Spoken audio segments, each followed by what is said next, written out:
Buenas tardes, maestro. La compañera Guadalupe va a dar inicio a las primeras 5 NIF. Buenas noches. Este, de la NIF C11, de las normas de evaluación, la clasificación del capital contable, la evaluación de los instrumentos financieros de capital, dependen tanto de cuestiones de sustancia económica como de aspectos legales y contractuales que inciden primero en su clasificación y con base a esta en su evaluación. Las principales cuestiones deben de evaluarse son de sustancia económica, cuya evaluación se enfoca principalmente en establecer si el instrumento financiero es de capital, basándose en el que el tenedor del mismo está expuesto en el riesgo y tiene derecho a los beneficios económicos de la entidad, en el que el instrumento financiero de capital esté subordinado en pago o cualquier otro instrumento y en que no tenga un monto y fecha fija de redención.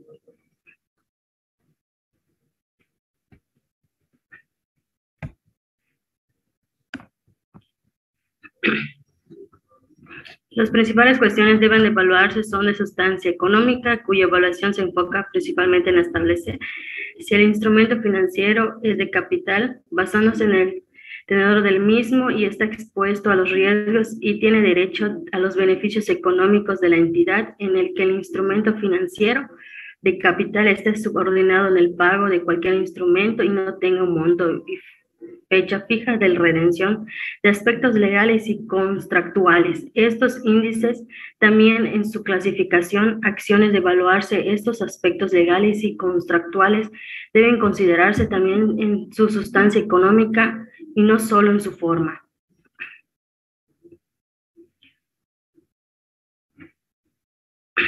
Siguiente, Moni.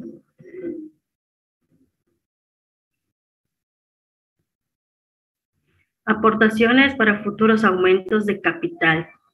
En caso que existan aportaciones para futuros aumentos de capital de la entidad, estas deben reconocerse en los estados financieros en un rubro por separado dentro de la capital contribuido, siempre y cuando se cumplan todos los requisitos siguientes. En caso contrario, estas aportaciones deben formar parte del pasivo. Inciso A. Deben existir un compromiso establecido mediante la resolución en la asamblea de socios o propietarios de estas aportaciones. Se aplicarán para aumentos de capital en el futuro, por lo tanto, que califique como capital. No debe estar permitida su devolución antes de su capitalización. Inciso B. Se especifique un número fijo de acciones por el intercambio de un monto fijo aportado, ya que de esta manera quien efectúa la aportación, ya que está expuesto a los riesgos y beneficios de la entidad. Inciso C, no deben tener un rendimiento fijo en tanto se capitalizan. Y inciso D, como no tendrían carácter de reembolsable, deben dar reconocidas en la moneda funcional de la entidad.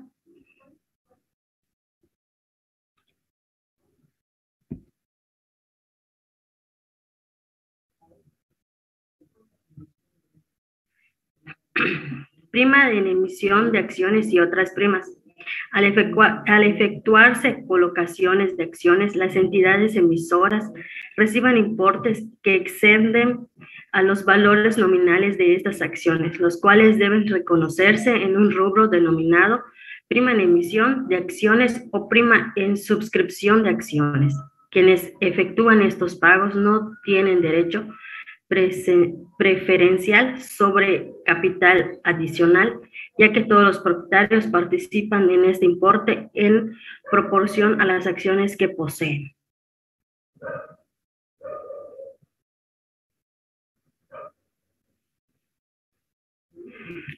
Reembolso de capital y amortización de acciones. En el reembolso de capital contribuido consiste en entregar a los tenedores de las acciones un monto determinado para redimir las acciones, el cual debe reconocerse disminuyendo el capital contribuido Si el monto excede al valor contable de las acciones, dicho exceso debe disminuirse a las utilidades acumuladas.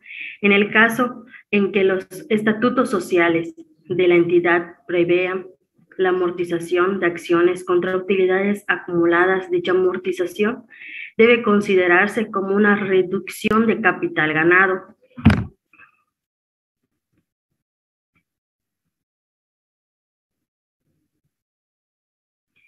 Split y split inverso. El split son aumentos y el split inverso son disminuciones en el número de acciones en circulación en una entidad que no presentan cambio en la participación proporcional de los propietarios y en el capital contable de la entidad ni en el valor de su inversión. Las entidades efectúan split por muy diversas razones, una de las cuales es promover una mayor comercialización de las acciones en el mercado.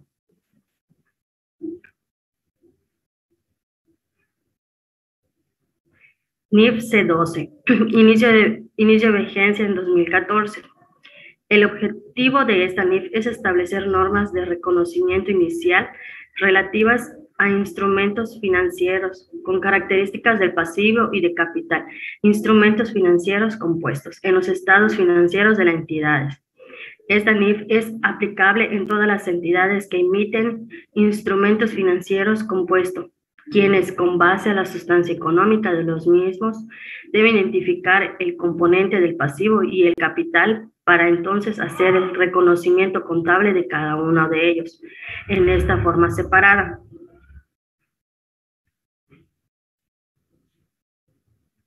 Siguiente, Moni.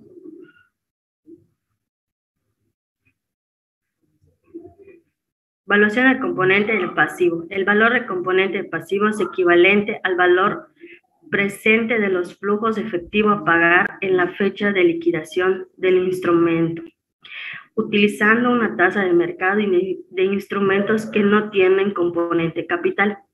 La evaluación del componente de capital. El valor residual que se obtiene al restar el componente del pasivo al valor razonable de la contraprestación recibida por la emisión del instrumento financiero compuesto. Es el valor del componente del capital para la evaluación y reconocimiento posteriores. La entidad debe atender a la NIF relativa al reconocimiento de pasivos para seguir evaluando el componente del pasivo.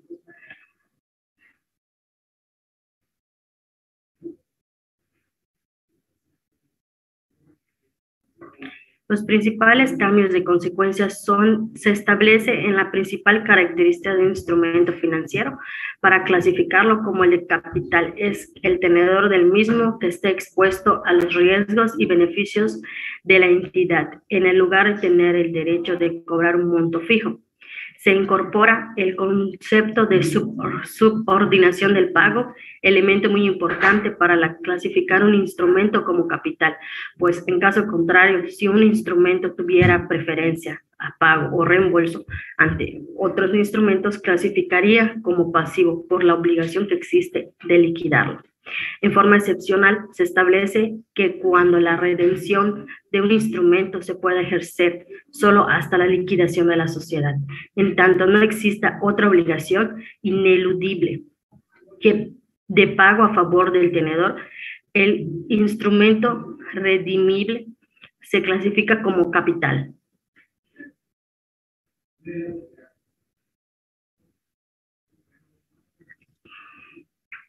NIF C13.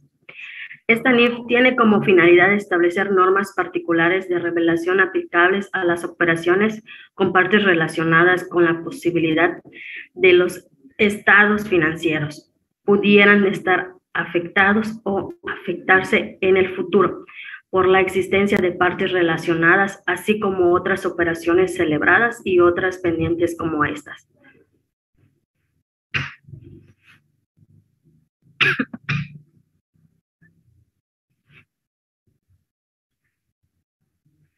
Normas de revelación. Cuando se haya producido operaciones entre partes relacionadas, la entidad debe revelar lo siguiente.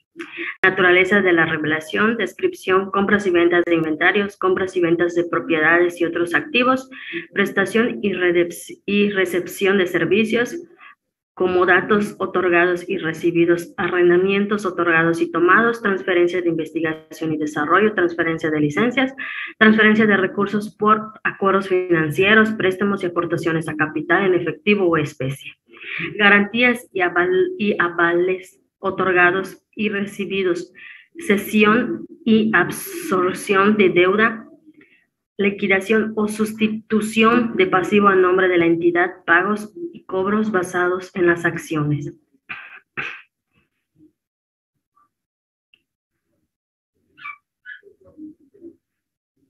Debe revelar agrupándola con las operaciones realizadas por partes relacionadas, como las siguientes: controladora, entidad que ejerza influencia significativa en la entidad; subsidiarias, asociadas, afiliadas, negocios conjuntos, sea parte de la entidad; personal gerencial clave o directivos relevantes; y otras partes relacionadas.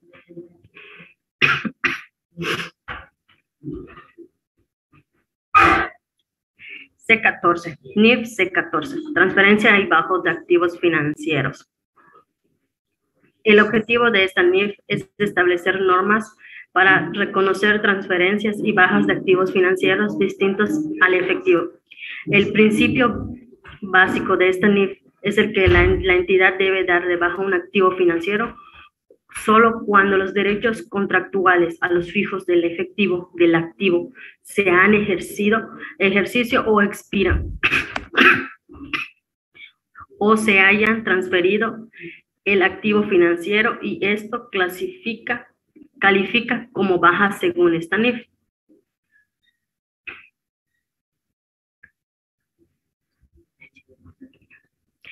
¿Cuándo hay transferencia de un activo financiero? La entidad transfiere un activo financiero solo si transfiere el derecho contractual de recibir los flujos de efectivo de instrumento, o bien conserva el derecho a los flujos del efectivo, pero se obliga a pagar dichos flujos al receptor.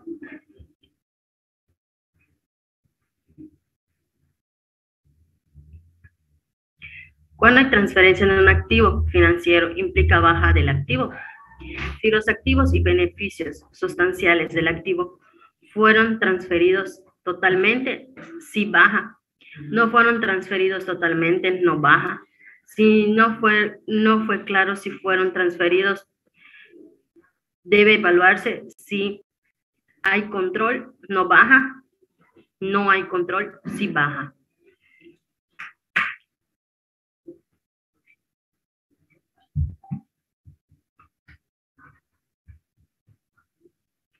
¿Cómo reconocer contablemente dichas transacciones? Transferencias, si baja, dar de baja activos, reconocer el resultado de ganancia o pérdida, no baja, no dar de baja el efectivo y reconocer un pasivo, dado que en esencia se obtuvo un préstamo.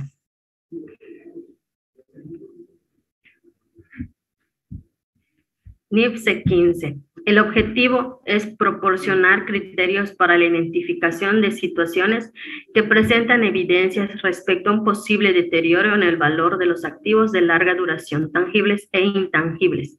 Definir la regla para el cálculo y reconocimiento de pérdida o por deterioro de activos y su reversión.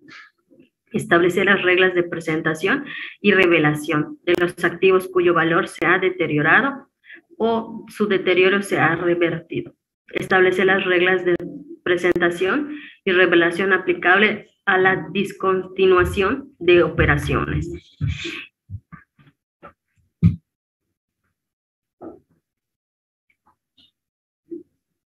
Alcance.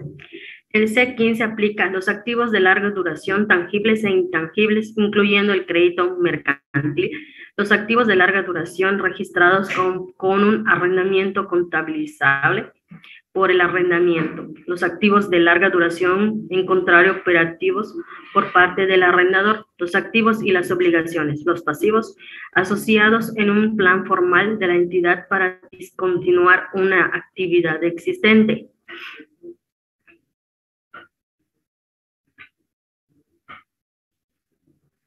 Siguiente, Mónica. Reglas de evaluación. Indicios de deterioro. Es igual a pérdida por deterioro. Si el deterioro no es temporal, valor de recuperación, valor de uso y precio neto a venta. Valor de recuperación mayor a valor neto en libros, valor es igual a valor neto en libros. Valor de recuperación menor que valor neto en libros igual a valor de recuperación igual a pérdida por deterioro. Inexistencia, precio neto en venta, no mercado conservable, valor de recuperación, de valor de uso.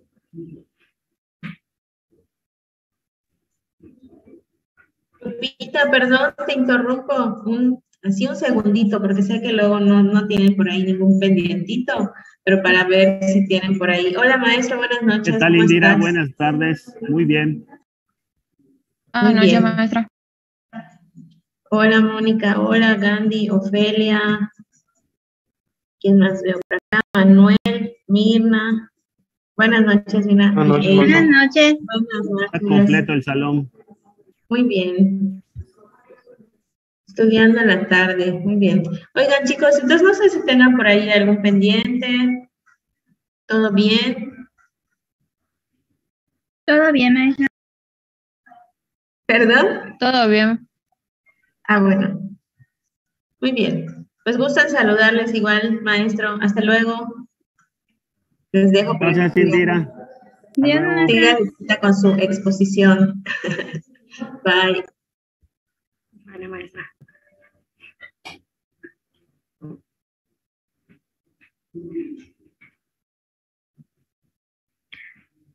Indicios de deterioro. Ejemplos de indicios de deterioro. Disminución significativa en el valor del mercado de un activo. Reducción importante en el uso de la capacidad instalada. Pérdida de mercado de los productos o servicios que presta la entidad por calidad, precio, productos o sustitutos, entre otros. Cambios tecnológicos, daños físicos, suspensión o cancelación de una franquicia, licencia. Cambios significativos en el destino o utilización de un activo, tales como planes de disposición del activo por abandono o intercambio, incluyendo su posible discontinuación. Modificaciones adversas de carácter legal o en el ambiente del negocio que puedan afectar el valor de un activo, así como la imposición de gravames o restricciones por parte de entidades reguladoras, disposiciones legales de carácter ambiental o ecológico, costos incurridos en exceso a los originalmente estimados para la adquisición o construcción de un activo. Te quedan 10 minutos para que terminen esta exposición. Veo que tienen mucho por exponer y estás hablando de muchas cosas que no son específicas de moneda extranjera. Concéntrate en las cosas específicas de moneda extranjera. Bueno, buenas tardes, maestro. Por ejemplo, en la NIF C16, en esa NIF nos habla sobre los deterioros de instrumentos financieros por cobrar y nos comenta que las actividades que originan un riesgo de crédito y la máxima exposición a riesgo de crédito incluyen, entre otras, pues otorgar créditos y colocar depósitos en otras identidades. Y una de las actividades es celebrar contratos de instrumentos financieros derivados, tales como de compra y venta de moneda extranjera, intercambio de swaps, que es el swap, es de una tasa de interés, y derivados que son derivados de crédito. Y pues también es cuando los activos que se originan son valuados a valor razonable. La exposición máxima al riesgo de crédito es dicho valor. Pues esta tiene como objetivo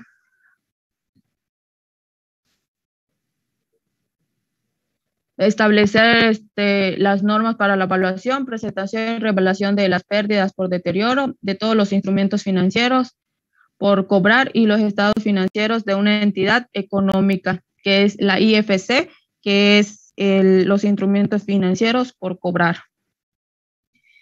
Y pues se aplican provisiones por compromisos de otorgamiento de crédito irrevocables a clientes y que muestran un riesgo de crédito, y a IFC obtenidos por contratos de garantía y financiera otorgadas. Las normas de evaluación pues son oportunidades de reconocimiento y una evaluación individual y colectiva.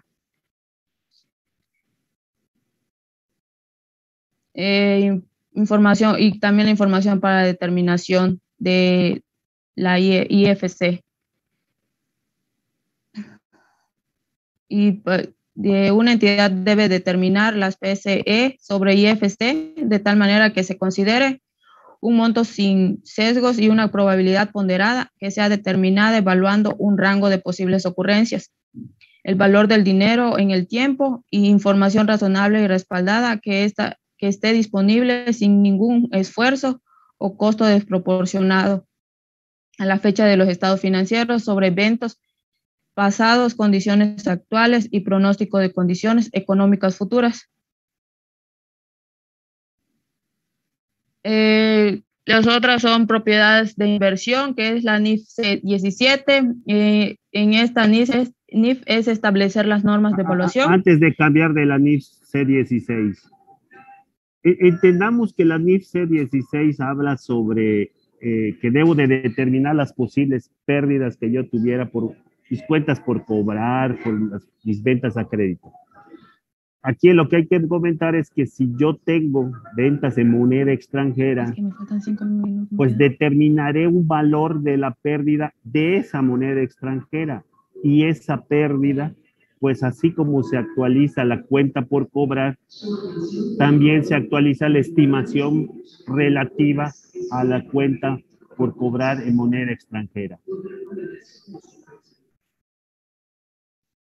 Continúa. Bueno, en estas, la NIF C7 y tanto la NIF C18, perdón, C17, C18, pues nos habla, por ejemplo, las propiedades de inversión. En la C18, pues son, que son obligaciones asociadas con el retiro de propiedades, planta y equipo. En esta se emite para incorporar una norma sobre propiedades de inversión al comprendido de las NIF y eliminar la supletoriedad de la NIF 40. Y pues aquí el reconocimiento de las propiedades de inversión, debe reconocer una propiedad de inversión en su estado de situación financiera, cuando se cumplen con los elementos de la definición de activo establecido en el marco conceptual de la NIF. Y deben evaluarse inicialmente a su costo de adquisición. En estos casos, una entidad debe determinar si la transacción de intercambio tiene sustancia comercial con base en la medida en la cual se espera que cambien los flujos de efectivo futuros como resultado de transacción. Y una propiedad de inversión debe evaluarse en su reconocimiento posterior utilizando elección en la entidad uno de los dos modelos siguientes: modelo del valor razonable y el modelo del costo.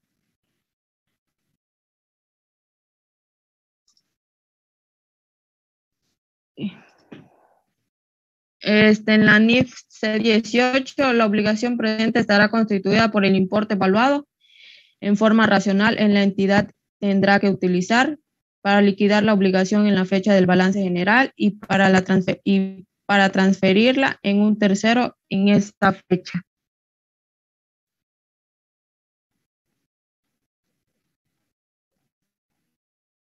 Y quiero mencionar lo de la NIF C19, que son instrumentos financieros por pagar.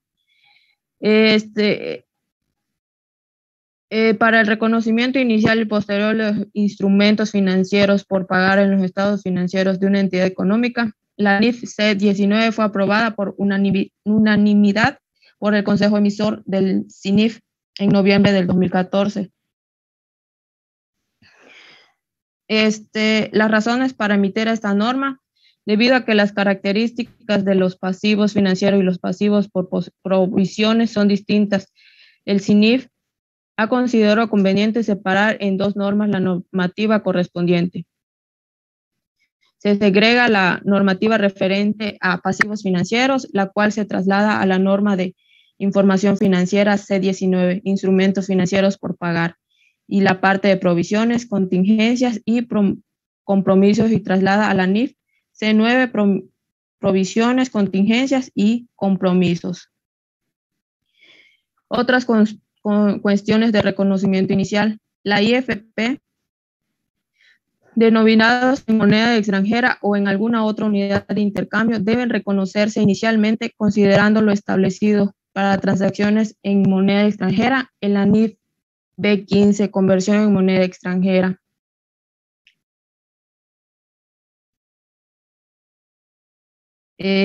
Y tiene como objetivo establecer las normas de evaluación y presentación y revelación para el reconocimiento inicial y posterior de los instrumentos por pagar en los estados financieros de una entidad económica. Los IFP incluyen cuentas por pagar a proveedores cuando la entidad se convierte en una de las partes del contrato al haber recibido los riesgos y beneficios de un bien o cuando un servicio fue prestado. Préstamos recibidos cuando la entidad recibe los recursos financieros del acreedor o de los tenedores y los instrumentos financieros por pagar emitidos por la entidad. IFP en moneda extranjera. Los IFP denominados en moneda extranjera o en alguna otra unidad de intercambio deben convertirse considerando lo establecido para transacciones en moneda extranjera en la NIF B15. Las modificaciones en su importe derivadas y en las variaciones en tipos de cambio deben reconocerse en la utilidad o pérdida neta del periodo. Es de cuando se realiza la evaluación de en moneda extranjera. Y por último, los instrumentos financieros para cobrar principal e intereses NIF C20. El efecto de evaluación de las inversiones en instrumentos financieros se enfoca también en el modelo de negocios. En una entidad puede tener unidades de diversos modelos de negocios, tales como la de préstamo, las inversiones estratégicas en instrumentos de deuda y capital, y la de negociación, y cada una de ellas tendrá un distinto rubro.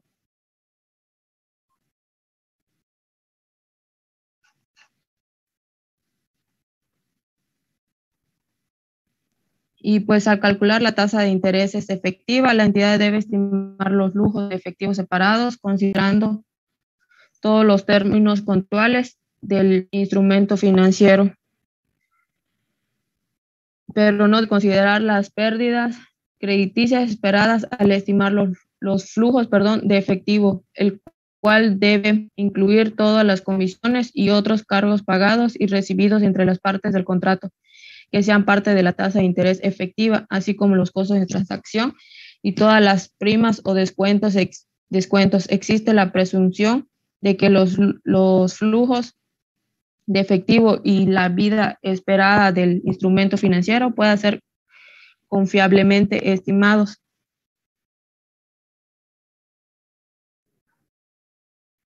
Muy bien, ¿alguna duda? Pues ya con esto hemos visto las reglas de evaluación y presentación de la moneda extranjera.